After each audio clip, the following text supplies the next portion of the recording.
وضع برشلونة قدما في المباراة النهائية لبطولة كأس ملك إسبانيا لكرة القدم بعدما انتزع فوزا ثمينا ب1-0 من ملعب مضيفه وغريبه التقليدي ريال مدريد اليوم الخميس في ذهاب الدور قبل النهائي للمسابقة.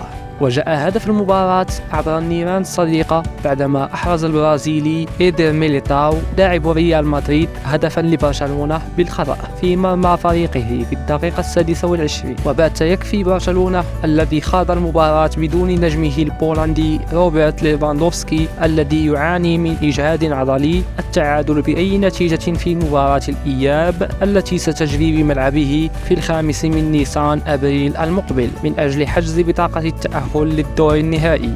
بهذا الانتصار واصل برشلونة تفوقه على الريال للمباراة الثانية على التوالي بعدما سبق أن تغلب ب3-1 على الفريق الملكي في يناير الماضي في نهائي كأس السوبر الإسباني الذي جرى بالعاصمة السعودية الرياض.